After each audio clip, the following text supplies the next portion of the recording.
सना के CDR आ गए हैं। सना लगातार एक नंबर के कांटेक्ट में थी। दिन में 2 से 3 बार कॉल करती थी इस नंबर पर सर सना का अफेयर हो ऐसा मुझे नहीं लगता। ऐसा क्यों? सर जितने भी कॉल सना ने इस नंबर पर किए हैं 2 से 3 सेकंड से ज़्यादा बात नहीं हुई। अगर सर अफेयर होता तो बात लंबी चलती। और सर सामने से कभी इस नंबर से सना को कॉल नहीं आई। और एक बात सर, सना के कॉल लॉग से ये सारे नंबर डिलीट कर दिए गए थे। ये नंबर किसके नाम पर रजिस्टर्ड है? सर किसी सूरज शर्मा के नाम पर। सूरज शर्मा, पता करो क्या चक्कर है सूरज का। सर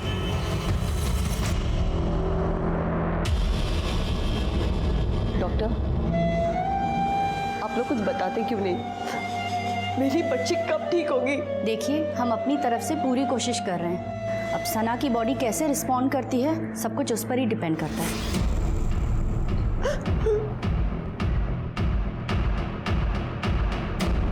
आयुष शहर से बाहर गया हुआ है जॉब इंटरव्यू के लिए।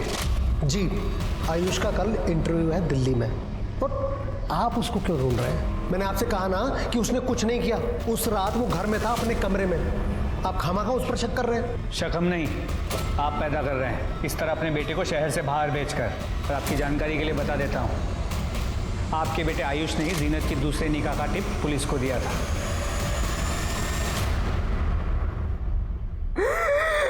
सना सना क्या हुआ? सना सना क्या हुआ? सना क्या हो गया? सना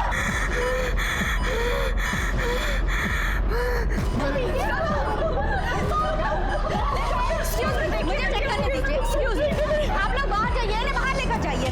सर मैंने सूरज शर्मा से बात की है। वो एक मोबाइल शॉप ऑनर है। सर वो सना को जानता तक नहीं है। तो फिर ये सना उसे बार बार कॉल क्यों कर रही थी? सर, आयुष अपने घर पे नहीं है। कुलदीप ने कहा कि वो दिल्ली गया हुआ है जॉब इंटरव्यू के लिए। बड़ी सही टाइमिंग है इसकी। हम उसे बातचीत के लिए बुला रहे हैं और ये दिल्ली निकल गया। Excuse me. हेलो, क्या? ठीक है सर, सना की फैमिली ने सना का वीडियो मीडिया में लीक कर दिया है। ये कह के कि पुलिस अपराधियों का साथ दे रही है। सर परिवार का ये कहना है कि पुलिस कुलदीप जी और उसके बेटे को बचा रही है। देखिए जांच चल रही है, अभी कुछ कह नहीं सकते। लेकिन सर वीडियो में सना खुद ही ये बोल रही है। उसमें कुछ भी साफ साफ नहीं कहा गया है और इन्वेस्टिगेशन पूरी होने तक किसी पर भी आरोप लगाना गलत होगा। Thank you. सना एक ऐसी लड़की थी जो कुछ गलत होते हुए नहीं देख सकती थी, जो सही को सही और गलत को गलत बोलने की हिम्मत रखती थी, जो दुनिया के खिलाफ लड़ने की ताकत रखती थी। क्या उसकी यही हिम्मत, यही ताकत किसी की आंखों में चुभ गई थी? सना का कोई अफेयर नहीं था, तो फिर इतने सारे 2-3 सेकंड से फोन कॉल्स किसे और क्यों किए गए? आखिर सना की फैमिली को वीडियो मीडिया में रिलीज करने की इतनी जल्दी क्यों थी, जबकि वीडियो में कुछ भी क्लियर नहीं था? उसका परिवार आयुष और कुलदीप पर लगातार इल्जाम लगा रहा था, जिसने 2 कम्युनिटीज के बीच टेंशन को भी हवा दे दी थी। क्या इस केस की सतह में कुछ और गहराई में कुछ और था?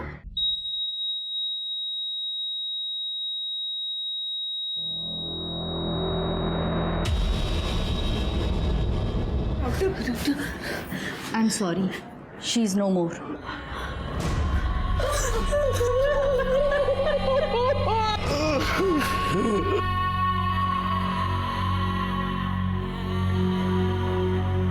अम्मी हमें कुछ नहीं होगा, आप परेशान मत होइए।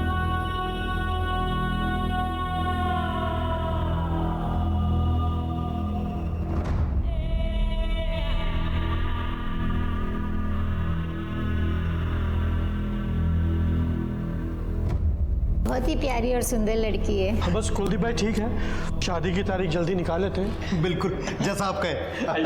भाई साहब एक बार डेट तो फाइनल हो जाए, फिर देखिए अपनी बेटी को कैसे धूमधाम से विदा करते हैं। जी भाई आप बिल्कुल टेंशन मत लो, सब ठीक ठाक हो जाएगा। जान ले मेरी बच्ची को। भाई साहब चलो बाहर जाना उसे। छोड़िए, क्या कर रहे हैं? छोड़िए भाई साहब। क्या बिगाड़ा था उसने? मेरी बच्ची ने क्या बिगाड़ा? अब घर चलिए, आपकी तबीयत बहुत खराब है। चलिए चलकर आराम कीजिए। यहाँ तो बच गया, तो पैसे की ताकत के दम पे ऊपर वाले को क्या जवाब देगा तू? बाबू चलिए। मेरी बच्ची को मार डाले, मेरी बच्ची को मार डाले।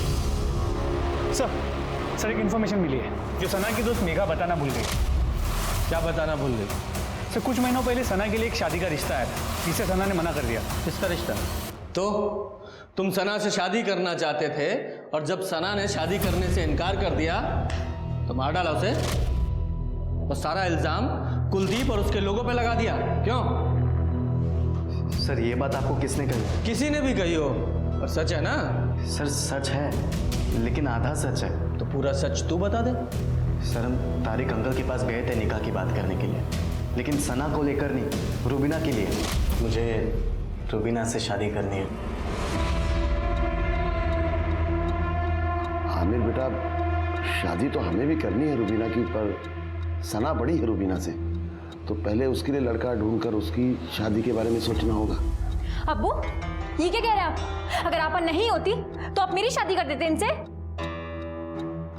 रुबीना, अब्बू बात कर रहे हैं ना, बीच में क्यों बोल रहे हो? नहीं नहीं आंटी, इसमें रुबीना की भी रजामंदी ज़रूरी है। एक काम कर सकते हैं बेटा, अगर तुम्हें एतराज़ ना हो तो। सना के लिए तो हम लड़का ढूंढ ही रहे हैं, अगर तुम चाहो तो मैं बात करूं कादिर भाई से। अब्बू यहाँ पर एक्सचेंज ऑफर चल रहा है क्या? रुबीना नहीं तो सना सही, सना नहीं तो रुबीना सही।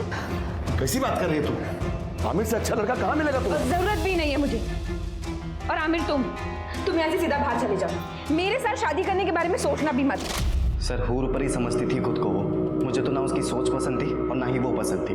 मैंने तो उसका हाथ भी नहीं मांगा था निकाह के लिए, फिर भी बेइज्जती कर ली मेरी।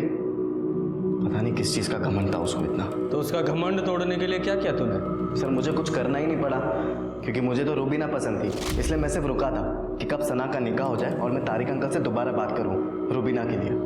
हाँ, तो सना ने तो तुम्हारी बेइज्जती की थी और रुबीना के लिए तुम्हें रुकना पड़ा, इंतजार करना पड़ा। अब सना चली गई तो उसे सबक भी मिल गया और तुम्हारा इंतजार भी खत्म हो गया। क्यों? सर मैं कोई बच्चा नहीं जो आपकी ऐसी जलेबी वाली बातों को मैं समझूंगा नहीं, इसलिए सर मैं कह रहा हूँ कि आप अपना टाइम मुझ पर मत ज़ाया कीजिए, क्योंकि आपको यहाँ पर कुछ नहीं मिलेगा।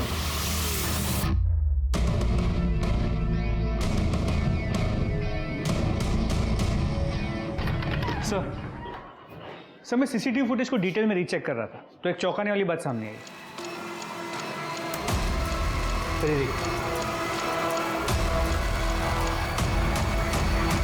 ये बात सामने आई। फिर देखिए, ये रुबीना कर क्या रही है? सर अब आगे देखिए।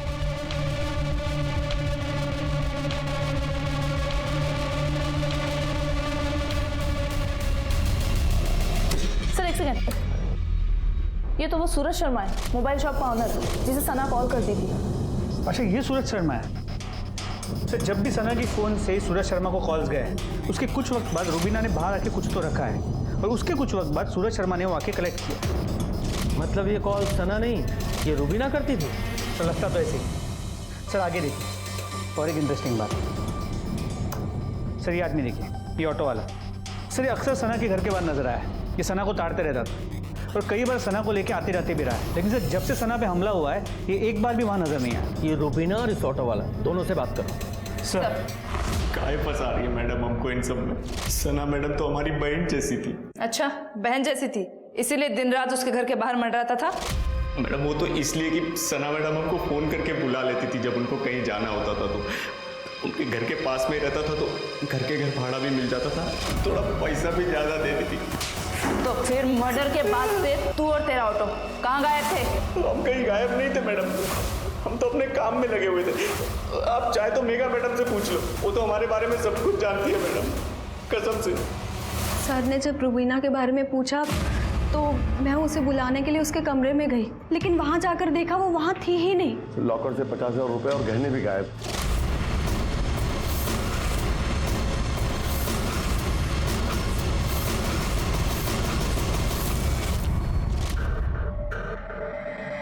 दो दिन पहले सना की मौत हुई है और अभी रुबीना घर से गायब है। ये आप लोगों के घर में चल क्या रहा है? शर्मा,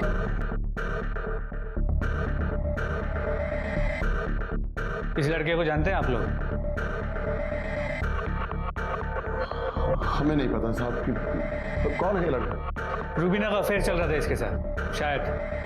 क्या बात कर रहे हैं सर? रुबीना कभी घर से बाहर भी नहीं निकलती, इस लड़के के साथ आप ठीक कह रही हैं। रुबीना घर से बाहर नहीं निकलती थी, इसलिए सना के मोबाइल से कॉल करके इसे अपने घर बुलाती थी।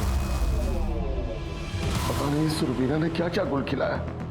वो हम सच कह रहे हैं साहब, हमें कुछ पता नहीं। हो सकता है आपको पता ना हो, लेकिन सना को पता चल गया हो, इसलिए रुबीना ने सना को मार दिया और कहीं पकड़ी ना जाए इस डर से भाग गई।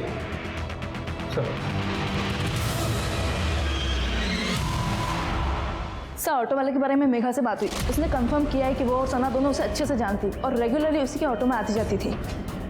पूजा, इस ऑटो वाले पे नजर रखो, क्योंकि इस तरह के लोग ही अक्सर छुपे हुए आशिक निकलते हैं। अरे साहब मैं कह रहा हूँ मैंने कुछ नहीं किया, आप मुझे क्या लेके आए हो? और ये कहाँ मिला? सर स्टेशन से उठाया इसे, भागने के चक्कर में था, रुबीना साथ नहीं थी, पैसे और जेवर बरामद कर लिए इससे। पिछली बार तो तू बच गया था, अब बोल शहर छोड़ के कहाँ भाग रहा था हैं? और रुबीना कहाँ है? बोल। सर मैं सच कह रहा हूँ सर, मैं कुछ नहीं जानता। झूठ बोलता है? रुबीना को अच्छे से नहीं जानता तो बिना जाने ये सारा माल तुझे देकर चली गई? वो मेरी कस्टमर थी, मेरी उधारी उस पे।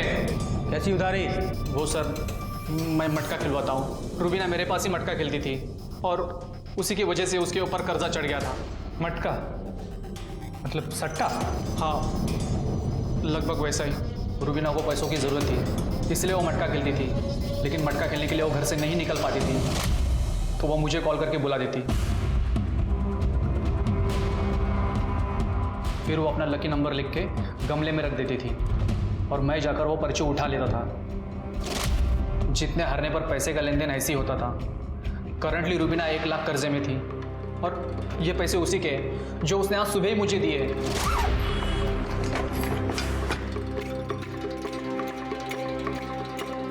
अच्छा, तो तू ये कह रहा है कि रुबीना इतनी ईमानदार थी कि भागने से पहले तेरा सारा कर्जा चुका के भागी? साले बेवकूफ समझता है हमें? नहीं सर, मैं सच कह रहा हूँ, उसको मेरी ज़रूरत थी, इसलिए वो मेरे पास आई थी पैसे देने। ऐसी कौन सी ज़रूरत थी उसकी जो तेरा कर्जा उतारे बिना पूरी नहीं हो सकती थी? सर उसे दिल्ली की टिकट चाहिए थी और वो किसी से कह भी नहीं सकती थी, इसलिए उसने मुझे कहा था कि मैं इस काम में उसकी मदद करूँ। दिल्ली? सर दिल्ली में तो आयुष का भी जॉब इंटरव्यू था। सर मैं बार बार फोन लगा रहा हूं पर उसका फोन ही नहीं लग रहा। लगेगा भी नहीं। हमने पता किया है आपके बेटे आयुष का कोई इंटरव्यू नहीं है दिल्ली में। और तारिक साहब, आपकी बेटी रुबीना वो भी आज सुबह की ट्रेन पकड़कर दिल्ली के लिए निकल रही है। तो अभी भी छुपाएंगे आप लोग या साफ साफ बताएंगे कि आयुष और रुबीना के बीच क्या चल रहा था?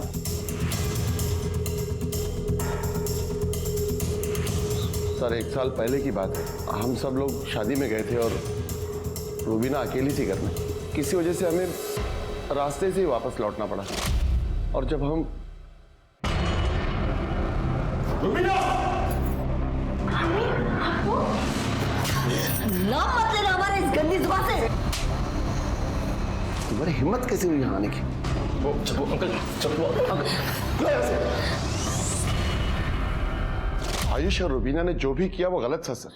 बात बाहर जाती तो बदनामी के अलावा और कुछ नहीं हाथ लगता। इसके लिए मैंने कुलदीप से बात भी की। सर अगर ये बात बाहर आती तो मुझे भी नुकसान होता और मेरी राजनीति को भी। बस इसलिए बात वहीं दबा दी और बच्चों को सख्त हिदायत दे दी कि आज के बाद कभी भी कोई हरकत ना करे। और आप दोनों की बात आपके बच्चों ने नहीं मानी। शर्मा, दिल्ली की फ्लाइट लो और दोनों को लेके आओ। सर आपको भले ऐसा लगे कि हम दोनों ने सना को मारा है, लेकिन ऐसा कुछ नहीं है सर। हम दोनों तो इसलिए भागना चाहते थे ताकि इन सबसे दूर जा सके। अपने घर में कैदियों की तरह हम जिंदगी गुजार रहे थे। एक सलाह हो पाई थी जो मैं समझती थी सर। आज के बाद तुम घर से बाहर नहीं निकलोगी, समझी? हम आप बाहर चलिए, मैं समझाती हूँ उसे। हम यहाँ बाहर चलिए। मैं बहन बन के नहीं बल्कि एक दोस्त बन के तुमसे एक बात कहना चाहती हूँ और समझना मेरी बात को। आयुष और तुम अभी बच्चे हो दुनिया के हिसाब से। पहले तुम दोनों अपनी पढ़ाई पूरी कर लो, कुछ बन जाओ और उसके बाद अगर तुम साथ में रहना चाहो तो अगर घर में कोई साथ दे या ना दे, मैं हमेशा तुम्हारे साथ हूँ। सर बस आई थी सर, लेकिन हम रुक नहीं सकते थे। हमारा दम घुटता था वहाँ पर, सिर्फ इसीलिए पैसे जोड़ने के लिए हमने मटका खेलना शुरू कर दिया सर, लेकिन वहाँ भी हमारा नुकसान हो गया सर। जब हमें पता लगा कि आयुष का नाम बार बार इस केस में आ रहा है, तो हमने सर भागना ही सही समझा। हमने सनाहोपा को नहीं मारा। ये सना के मरने से आयुष को तो कोई फायदा होने वाला था नहीं, और वो तारिक, उसकी बदनामी की वजह वो रुबीना थी, सना नहीं। सर तो फिर हमारे पास 2 ही सस्पेक्ट बचते हैं, यूसुफ और आमिर सर, या फिर जीनत भी हो सकती है, क्योंकि सना उसके रास्ते का भी रोड़ा बन गई थी। लेकिन सना ने वीडियो में उनका नाम क्यों नहीं लिया? वीडियो फिर से चलाओ।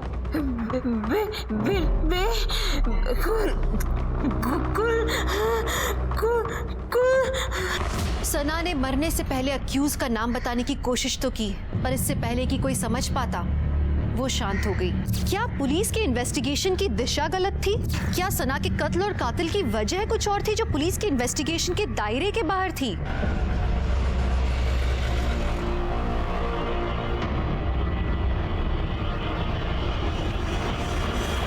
साहब यूसुफ, जिन्नात और तारिक और कुलदीप के साथ साथ आयुष का भी पूरा भूगोल हिस्ट्री खोल डाला साहब, लेकिन कुछ नहीं मिला। एक लड़की को कोई इतनी बुरी तरह से जला के मार देता है तो तू कहता है कोई सुराग नहीं मिला। साहब सना के साथ जो हुआ उसे लेकर दोनों पार्टियां बैठ के बातें कर रही है। मुझे तो लगता है आने वाले चुनाव में मामला पलट सकता है। लोग इकट्ठा हो रहे हैं, बैठकें हो रही है सर, कस्में खाई जा रही है लड़की का बदला लेने के लिए। लेकिन सर इन बैठकों में एक लड़की को नोटिस किया है जो हर जगह आता है। कौन? बोलो। सर मैं, गौरव और आयुष हम तीनों दोस्त थे। गौरव ने मुझे बताया था रुबीना और आयुष के बारे में। यार ये रुबीना है ना, हमको बहुत अच्छी लगती है। सोच रहा हूँ कि अब्बू को बोल के इसी से निकाह कर लूँ। अरे भाई उससे निकाह के सोचेगा तो कुंवारा ही रह जाएगा तू। क्यों? आयुष से सेठ है वो, तुझे तो घास भी नहीं डालेगी। सर मुझे इस चीज़ से बहुत बड़ा झटका लगा था, ये सुनकर के आयुष और रुबीना एक साथ है। इस चीज़ की चिड़चिड़ थी मुझे, और चुनाव के वक्त मेरे और आयुष के बीच में झगड़ा थोड़ा बढ़ गया था सर। बस सर एक तरफ चुनाव खत्म हुए और दूसरी तरफ आयुष और रुबीना के बारे में उनके घर वालों को पता चल गया। आयुष तो घर से बाहर ही नहीं निकल पाता था और मेरा तो खर्चा ही चलता था आयुष के पैसों पर। और फिर पैसों के लिए सर मैं आमिर पर डिपेंड हो गया, और इसने अपना एक मैसेज रुबीना तक पहुंचाने के लिए कहा कि रुबीना अपनी धर्म में शादी करे आमिर के साथ। और सर ये मैसेज मैंने रुबीना तक पहुंचाया भी। वो तेरा ये मैसेज, ये आमिर का ये मैसेज, और उसने मना कर दिया, और आमिर तेरा खर्चा बंद ना कर दे इसलिए तूने ये कांड कर दिया। नहीं नहीं सर, मैंने कोई कांड नहीं किया है। तो फिर दिखाओ जरा। ये तेरा हुडी तेरा है, ये तेरे घर से मिला है उस रात जो तू पहन कर गया था। और झूठ मत बोलना, सीसीटीवी में ये साफ दिखाई दे रहा है। बोल। सर मैंने इसे ऐसा कुछ भी करने को नहीं कहा था। ये खुद ही कर क्या जो कर क्या है। मुझे तो इन चीज़ों की भनक भी नहीं है सर, और मैं सच कह रहा हूँ मेरा कुछ लेना देना नहीं है इन चीज़ों से। तेरा लेना देना नहीं है, तेरे अब्बू का तो है।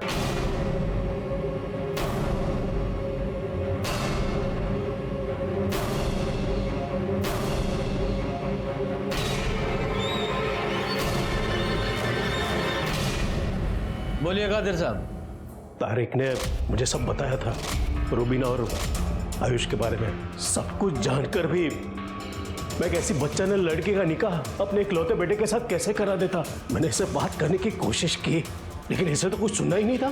निकाह करना था उस रुबीना के साथ जो मैं कभी होने नहीं दे सकता था। इसलिए मैंने गौरव से बात की। लेकिन अंकल आमिर आपकी बात नहीं मानते, मेरी बात क्यों सुनेगा? बात मनमानी भी नहीं है, क्योंकि बात बहुत आगे बढ़ चुकी है। एक काम करोगे मेरा, जितने पैसे मांगोगे उतने पैसे दूंगा। पूरे 5 लाख रुपए दिए थे मैंने इस बेवकूफ को रुबीना को ठिकाने लगाने के लिए, लेकिन ये बेवकूफ सना को जलाया। मैं 2-3 दिन से रेकी कर रहा था और फिर मुझे पता चला कि वो रोज रात को कचरा फेंकने आती है। उस रात मैं रुबीना के घर के बाहर घात लगाए बैठा हुआ था, लेकिन सर उस दिन रुबीना की जगह सना वहाँ आ गई। गौरव तुम? सना ने मुझे पहचान लिया था, और अगर उसे नहीं जलाता तो मैं पकड़ा जाता। रुबीना तो रास्ते से हटी नहीं थी, इसलिए मैंने सना को ही अपना मोहरा बनाकर सारा इल्जाम आयुष पर डाल दिया, ताकि मेरा वोट बैंक और मजबूत बन जाए और मैं आसानी से चुनाव जीत जाऊं। तो एक तीर से 2 निशाने लगाने की कोशिश कर रहे थे और खुद ही अपने पैर पर कुल्हाड़ी मार ली। अब कुल्हाड़ी मार ही ली है तो भुगतो। ये कैसा समाज बना रहे हैं हम, जहां सना जैसी लड़कियां बिना गलती के मारी जाती हैं और कादिर जैसे लोग उसमें भी मुनाफा ढूंढ ही लेते हैं। इस केस के कई सबक हैं, लेकिन एक बात जो मेरे दिमाग से नहीं निकल रही वो ये कि सना को उस काम की सजा मिली जो उसने किया ही नहीं था। हमारे समाज को रिफॉर्म की जरूरत है। ये बदलाव हमें लाना होगा और शुरुआत हमारे घरों से होगी। तो चलिए, मैं दिव्यांका त्रिपाठी दहिया लेती हूँ आपसे विदा। कल फिर से मिलूंगी आपसे एक नए एपिसोड के साथ। तब तक देखते रहिए क्राइम पेट्रोल, सतर्क, विमेन अगेंस्ट क्राइम। एक औरत पर वार, अब हर औरत का भार। जय हिंद।